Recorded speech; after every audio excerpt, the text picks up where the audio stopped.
But I think you're in a toxic relationship mostly when you give up yourself, you give up parts of yourself, you lose yourself in the relationship. You also stop taking care of yourself spiritually, emotionally, physically, start giving up all these parts of yourself. So I think those are the top things that would define a toxic relationship. I'm excited for today's guest, Sherry Gaba. She is a licensed psychotherapist and life coach who helps people cope with codependency, love addiction, toxic relationships, and mental health issues. Sherry is a single mother, and once her daughter was old enough, Sherry returned to school to receive her Master of Social Work from the University of Southern California. She's a leading expert on addiction and recovery, and she's appeared in TV shows like VH1 Celebrity Rehab, Inside Edition, The Robert Irvine Show and Access Live, E! News. She has been featured in Cosmo, Women's Health, the LA Times, Thrive Global, the New York Post, Marriage.com, and Psychology Today, just to name a few. She's also quested many times SiriusXM radio shows and now hosts her own podcast, The Love Fix. Sherry is an author of Love Smacked, in which Sherry addresses relationship addiction and codependency, and is a contributing writer to the book Chicken Soup for the Soul: Tough Times, Tough People.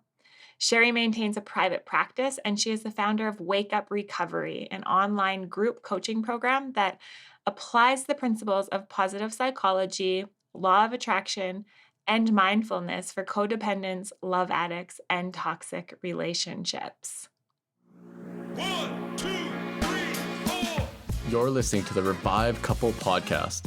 We're Michael and Laura, and together we'll explore everything relationships, personal responsibility, feminine and masculine dynamics, communication, and just some all-around real and raw conversations. Drawing from our 18 years together, with a bit of sarcasm, humor, tears, a few f***s, and lots of love, we deep dive into the male and female perspectives on relationships and navigating the highs and lows of life together.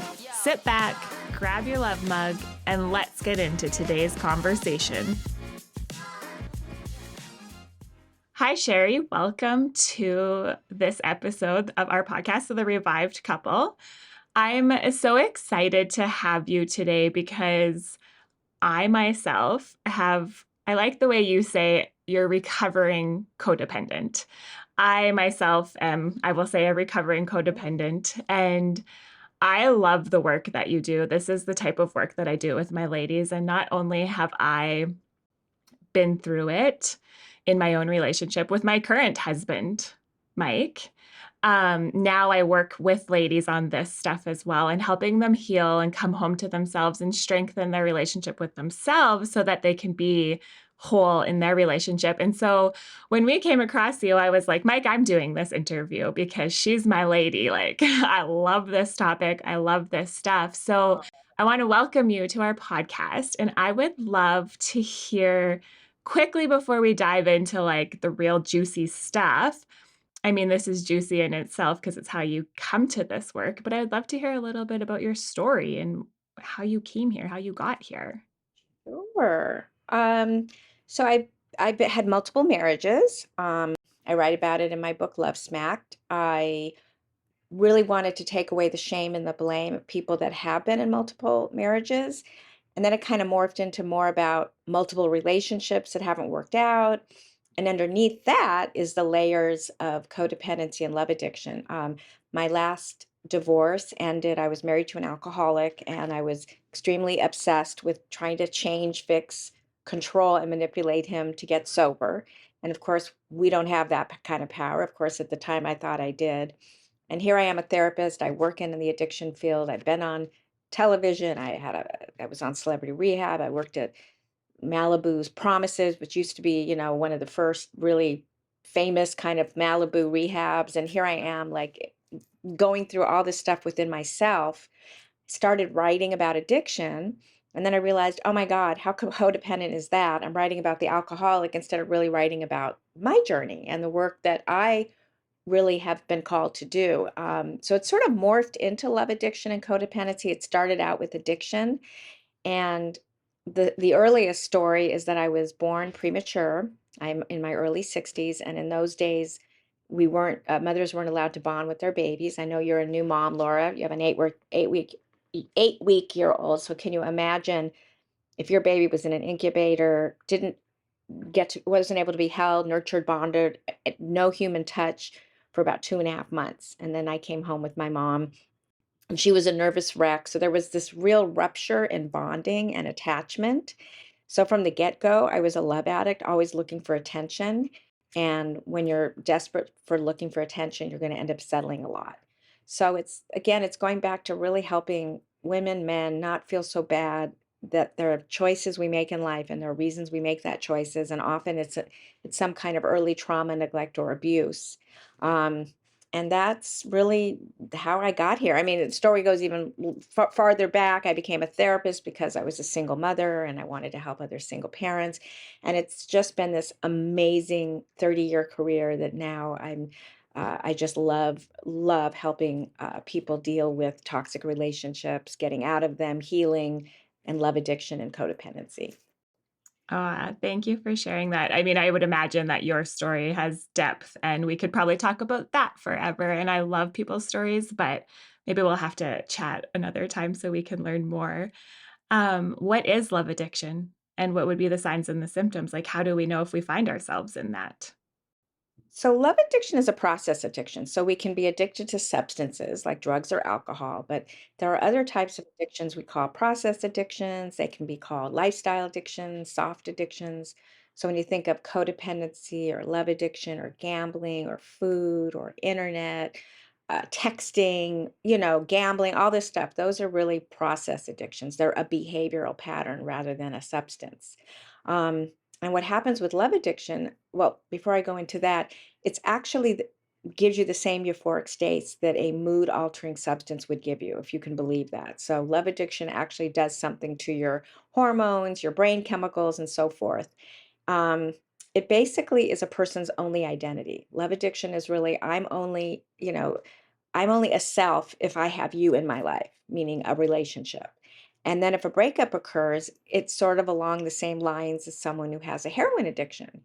They need their fix in order to, get through whatever they're jonesing or whatever. Same with love addiction. I won't feel good until I'm in a relationship, till I'm feeling loved, until I'm being validated and acknowledged and getting lots of attention. Um, there's this need for attachment, which, like I said earlier, I didn't get that early attachment. So, of course, love addiction is this need for attachment. And when you are feeling attached to someone, you get these really pleasurable feelings, just like a drug addict feels when they get their drugs or an alcoholic feels when they get their alcohol. So there's a lot of behaviors that go underneath that, which means you end up over adapting to what other people want. You have no boundaries. You'll do anything because being alone is so excruciatingly scary. You'll do anything to be with someone. You'll settle for less. You have a real fear of letting go, being alone. You fear the unknown. You fear abandonment. You need others to feel whole. Again, you have this emptiness inside that if I'm not with someone, then I'm like in the nothingness. Um, and then there's withdrawal symptoms, the same kind of withdrawal symptoms that a drug addict would have. So when the relationship is over, you're longing to be in another relationship to fill that hole. So that's really what love addiction is. Can you elaborate a little bit on what love addiction would look like in a long term relationship, or maybe someone who's staying in a relationship instead of jumping from relationship to relationship? Or does it kind of look the same, just cycles? Yeah, I mean, I think you're right. I mean, someone who's a love addict in a relationship, that person is their whole focus. Their whole identity is that partnership. I think there's probably more codependency in that case. I always say a love addict often is a codependent, but you can be a codependent without being a love addict. So codependent could be, being addicted to people, places, and things. A love addict is just addicted to people. So I think you can be a love addict in a long-term relationship, but then all of a sudden it becomes a very codependent relationship where that person is your whole life and you are nothing without that Gotcha. person. Okay, yeah, that completely makes sense. So, how would a person know if they're in a toxic relationship? So usually unhealthy relationships are characterized by a constant worry about the partner. You're always obsessing about them. Often, I know there's a lot of talk, in podcasts and on the internet and on Instagram and so forth about these different attachment styles. So often an anxious attachment person will get into these toxic relationships and they're always worried about the partner. Where are they? What are they doing? Same with the toxic person towards the love addict. They're also controlling and obsessive and so forth. Um, the toxic relationship looks like where you want to spend every minute with that person. The toxic relationship looks like you're walking on eggshells because there's probably some sort of fear that the person's going to leave you, or you're afraid that if you act this way, you're going to get, yelled at. There's probably abuse involved. And then you feel guilty for everything because codependents always feel guilty for everything. And often when they're with someone who's toxic, they feel guilty because the toxic person is always shift blaming. So there's that piece. A lot of fighting, a lot of manipulation, a lot of control, a lot of yelling, insulting, criticism, then followed by usually a discard where somebody leaves you. There can be domestic violence where there's physical injuries. There's there can be disrespect, betrayal, cheating, dishonesty. I mean, these are all parts of what a toxic relationship looks like. And if you notice, it can kind of like overlap between the person who's the codependent and the person that is the toxic or maybe a narcissist. But I'm very careful using the word narcissist because I think it's overused today. But you can attract narcissism very easily if you're a love addict or codependent, because you, as the codependent, need to be needed, and the narcissist or the toxic person needs a lot of attention. So it's very interesting dynamic. They kind of find each other. But I think you're in a toxic relationship mostly when you give up yourself, you give up parts of yourself, you lose yourself in the relationship. You also stop taking care of yourself spiritually, emotionally, physically, start giving up all these parts of yourself. So I think those are the top things that would define a toxic relationship. And I love that you share that because I think that a lot of people, I work with women specifically, so I may say women, but I mean men, women, um, might not like, I love that you shared that because they might not even know that that's not normal. Because I know for myself, I didn't know what a healthy relationship was supposed to look like. And so my codependency was normal. And so to hear you say that, it might be like, oh, so this isn't normal for me. This might be a little bit toxic. Yeah. So Yeah, I'm, well, a lot of people come from toxic, dysfunctional families of origin, right? So they mhm. were either abused, neglected, um, when they were, or there's alcoholism, addiction, you didn't get your needs met. And so what we know is people attract what they know. So for you, Laura, it felt normal because that's all you knew, possibly. Now that doesn't mean you can also come from a healthy childhood and then someone toxic just comes into your life and before you know it, you're in a toxic relationship and you go, how did this happen? So I never like to say you must have trauma, but I would say the proportion of, the highest proportion of people that end up in toxic relationships usually have some issues that have not been worked out. They haven't worked out the trauma piece. Trauma is a big buzzword also today. We have a lot of coaches saying that they can help people with trauma, which is, I have some mixed feelings about that. I'm a therapist. I think you really have to work with a therapist that really understands trauma, has, gone to school, become a therapist, have done lots of hours with trauma, taken all the courses, or certified, licensed, So I get, these buzzwords today, I get, they're kind of like, and I don't want to go on a soapbox, but I think you have to really look at the trauma piece and be very discerning who you're going to look at that with. Is it safe to say though too that there's like a very large spectrum of what we could consider trauma and someone might look back and say, "Well, I never had a traumatic childhood, so that doesn't apply to me." But just as you're saying, right, with the incubator, you from the outside looking in, it might be like, "Well, that was the medical system, that was life then," and not look at that as trauma. So a lot of people probably have some aspect of trauma that is overlooked that could be contributing to how they show up in Hopefully that's relationships. getting better. That's the positive side of trauma being such a buzzword today because now everybody's really recognizing it. So I love that because I knew there was something wrong with me. I knew that I had some kind of hole inside of me and I didn't know what it was. And I always really felt intuitively that it had to do with being premature, but growing up in the 60s, 70s, my parents were like, what are you talking about? Talk to the hand, or that's ridiculous. Get over it. Blah, blah, blah. Your feelings don't matter. And I knew there was something wrong. So that's the positive where everybody is talking about trauma. But yes, there's big trauma, there's little trauma. I mean, trauma can be a divorce. It can have parents that are unavailable physically, emotionally, spiritually, alcoholic parents, addict parents.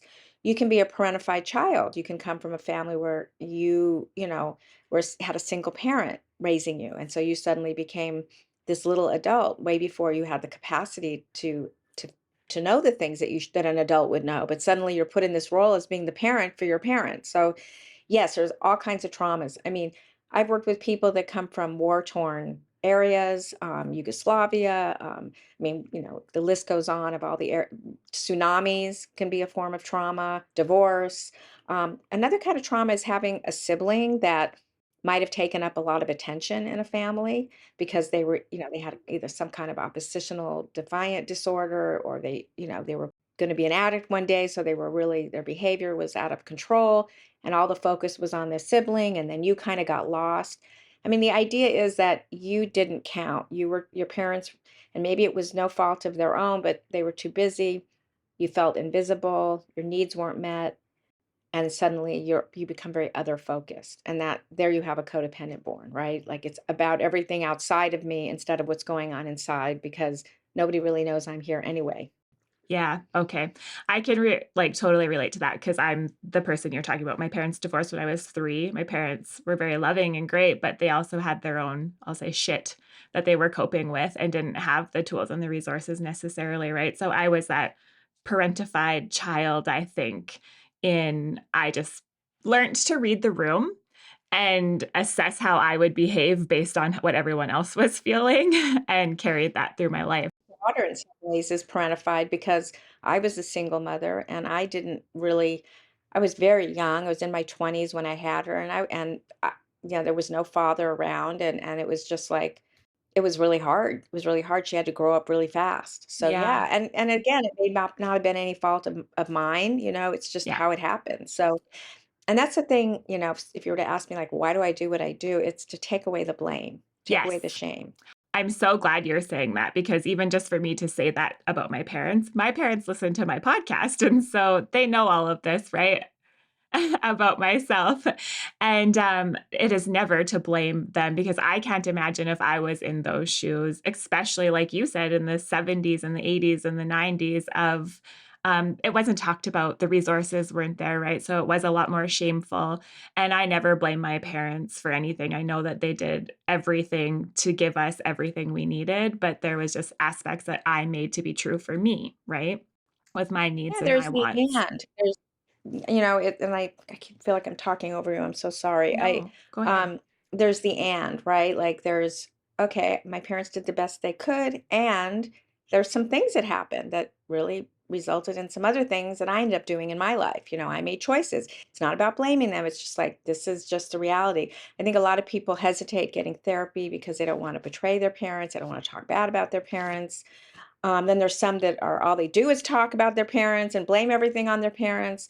But it's really like, it's all of it, right? We just have to Yeah. invite all of it in. Well, yeah, it's all about taking personal responsibility. I heard you say on a podcast before that, if you're happy with your life, awesome. If you're not happy with your life, then you can create choices and you do that or create change through choices, which is your personal responsibility. And I think for our parents, um, we're all human, right? And I even know this taking what I know now into my parenting of my young boys. I think that I want to do it perfectly because that's my codependency coming through, right? My Yeah, perfectionism. But at the same time, I'm like, I'm still going to fuck them up a little bit. Like, I'm just a human and I'm not going right. to know every single thing that they need in every single moment. And I can't control them, which is tough for me as a recovering codependent to let that go and let them have their journey. And one day kind of expect them to look back and say, well, I got this from childhood, or my parents didn't see this for me, or whatever that looks like. And I'm more than okay with accepting that because I'm human and I'm Right. not perfect. And I recognize Everybody that has in others. a history. They're gonna, sit Exactly. in their therapy chair too with their own stuff. and Yeah. we can't really protect them. And the truth is, you don't want to do you don't want to overdo what you didn't get necessarily. I mean, of course there's things you learn from the kind of parenting you receive, but you don't want to. One of the things I see a lot of is just a lot of enabling of kids, right? Like doing everything for them. I mean, I look at my own daughter. She's probably older than you, Laura. I don't know how old you are, but she's 37, and she's a self-starter, very successful. And I think it was because she kind of had to do a lot of things herself. So there is a positive, when you grow up a certain way, you can become a self-starter.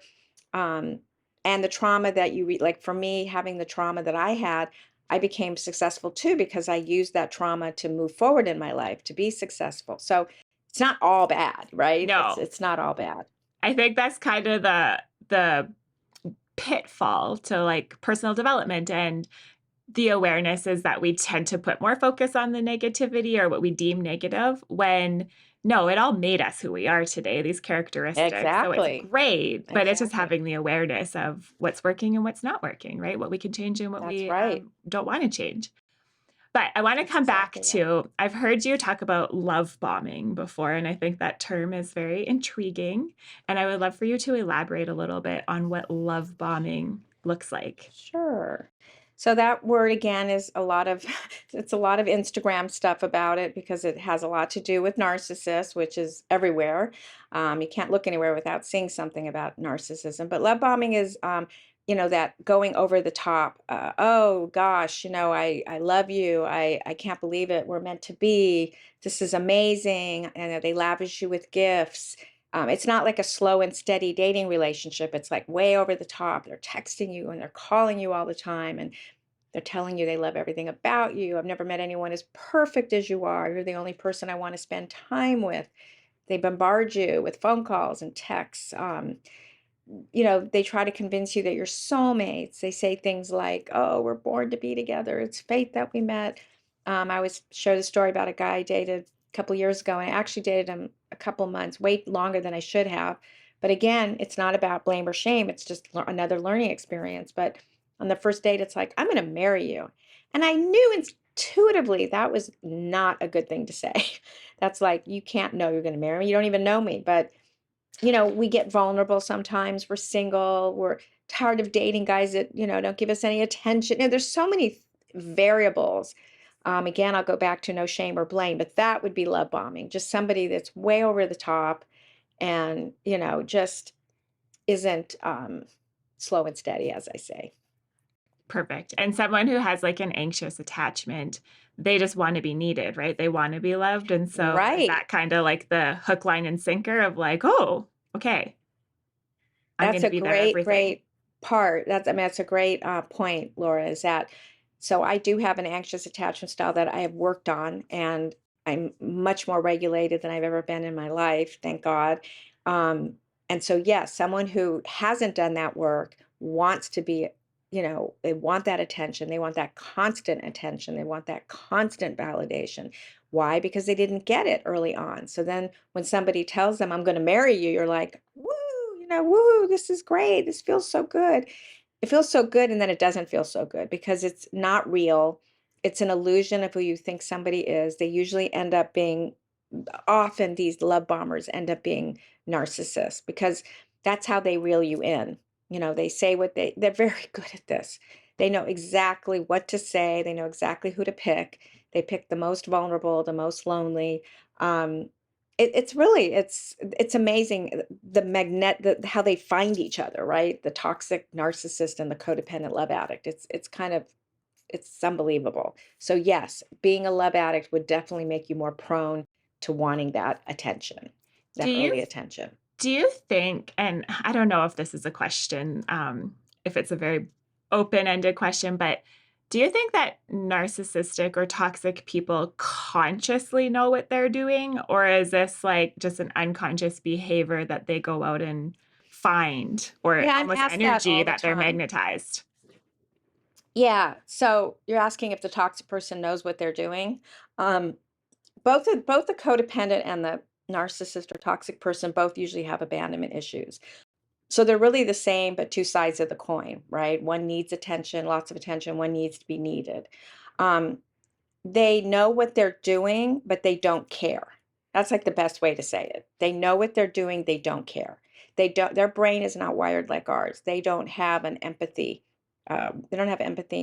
wired into their brain. They really don't care. They don't care if they hurt you. They don't care what they do. They don't care. They're going to get what they want to get because at all costs, they want that narcissistic supply. And if they start to feel like they're not getting it from you, then they're going to start looking elsewhere. So they will do whatever they can, and that's why they are abusive because they don't care. That's why they're manipulative. That's why they gaslight you. That's why they discard you. That's why they look elsewhere, and they just don't care. Got you. Okay. But one more question coming off of that. Would a narcissist and someone who is like an alcoholic or an addict of some sort, are they considered the same then as far as not caring? Oh, Or is good that then question. more, I'm just kind of I trying always feel to, Well, I always feel an alcoholic addict in their disease is a narcissist. Like if I look at my ex-husband, he's like the okay, sweetest guy when he's in recovery and he's sober, which is not too often. I mean, we've been apart for 10 years, and it's been just a major struggle for him to get sober. But right now he's sober, but you just never know. But when he's in his disease, he's a total selfish, self-centered, okay, manipulative person. But that's what's so crazy. That's why they call them Dr. Jekyll and Mr. Hyde, because when he's not drinking or using, he's just the most loving, sweet, kind-hearted person. So like, who are you? So yes, they okay. definitely, I believe, are narcissists in their disease. That is my opinion. Okay. So it would be like safe to say that there's sort of like a spectrum of addicts being narcissistic depending on whether they're using or not, or it's very enmeshed, Yeah. basically. Okay. Yeah. I mean, well, for them, it isn't that they want attention, although they probably want attention, but they want their drink and they Yeah, they want want their to be left fix. alone and they want their fix. So they will do whatever it takes. They will steal, they will beg, they will borrow, they will go to jail, they'll go to institutions, and sometimes they will die for that Right. need. Yeah. Wow, interesting. I'm loving this conversation. I feel like I could talk to you forever, but I know we only have so much Oh, time today. that's okay. You can have me back. I think we'll have to do that. Okay. I think, did we kind of cover why we'd become addicted to toxic relationships? I think we kind of talked about that through Yeah, we codependency, kind of right? did. I mean, often it's that early trauma, not getting what you need. It all stems from how we were raised. Were we, given what we needed? Did we get the attention we needed? Yes, I think we kind of covered that for sure. Yeah, and I think we cover like the obsession and where we come from that. Um, what can we do about this though? Like, do you think that being love obsessed can be healed, or is healed the right word? Well, I What would think be the just even word? being on this call or excuse me, this podcast, it's an awareness. That's the first step. We're now like aware, I might be in a toxic relationship. This is really interesting. So that's the first step. Um, and we just have to start looking at every relationship that enters our life. It's an opportunity to heal and to grow and become more self-aware. And then our focus has to really shift from the outside in. So that's where the trauma work comes in, learning how to connect back to yourself. um, every relationship is manifested into our lives to mirror really the relationship we have with ourselves. So if we're attracting toxic relationships or we're nurturing our addiction to them, it's probably because we have a really toxic relationship with ourselves. So that's where it begins, looking at ourselves, looking at our shadow side, and doing the healing work. It's so easy to shift blame on everybody else, but really we have to look at ourselves, start building a great healthy connection with your spiritual self, um, and finding the light within. We all have a light within us. We all Healing is always possible.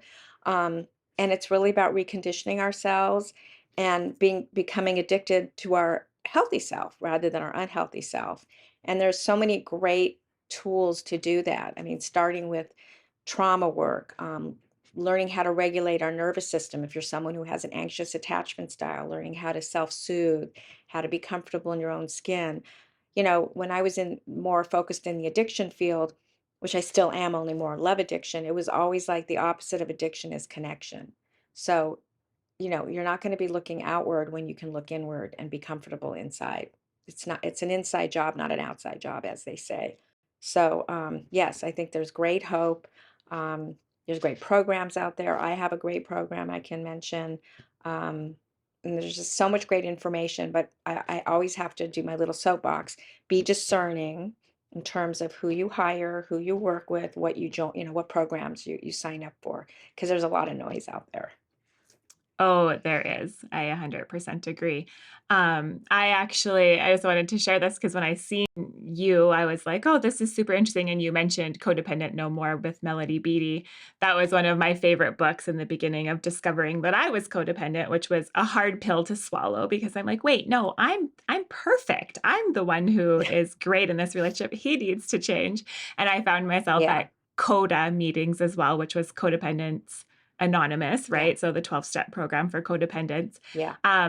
But for me, that didn't really hit home. I'm more intrigued by your type of work and the type of work that I'm into as well, and just loving to learn more and dive deeper into as well, because I know it's so transformational, but more like the energy work and the somatic work and the learning to love ourselves and come home to ourselves. So you mentioned you have a program, you have a few books. Do you want to just tell us what those are and where we can find them? Sure. So, you'll probably have them in the show notes, but I have a free ebook for people. I think the ebook that I am offering is Narcissistic Partners and Obsessive Love. So you'll take a quiz to see if you are with someone who's toxic, and then you'll get the free ebook, which is, a great beginning point. And then I have a membership, and for your members, it's $1 to join. It goes to $27 a month, and it's really an online group coaching program. It's called a membership because it's once a month live coaching, and then the membership piece is all the courses that are in there. You take them at your own pace. Then there's a private community, and what we know and I know is having community is really so helpful when you're on this journey from healing from a toxic relationship or codependency or love addiction. So anybody that's struggling in those areas and need a little extra support, it's not going to make up for therapy, but it's a great tool, it's a great resource. And then if somebody wants to find me, I'm at sherrygaba.com, and I do trauma therapy. And if you join the membership, I offer a discount, for my for my therapy. What am I trying to say? Therapy packages. And I also do coaching as well. Coaching is different than therapy, but sometimes they overlap. And I'm at sherrygaba.com, and then I guess the other links will be in your show notes. And I want to thank you so much for having me and giving me this platform to talk about my stuff. Yes, we will definitely include that in the show notes. It'll all be there with the links. And I'm so glad that we had you. Like I said, this topic is totally my jam. So we'll see about our schedules in the future, and maybe we can have you back because I Great. feel like there's so much more we could talk about. But thank Sure. you for being Thank here you. today with Thank us, you for having Sherry. me. And congratulations on your baby and your work. Thank you so much. Thanks for listening. Check out our offerings on social media at The Revived Couple and online at therevivedcouple.com. Have a request for a show topic? We love that. Send us an email at michael@larocklife.com or DM at The Revived Couple. And don't forget to rate, subscribe, and review.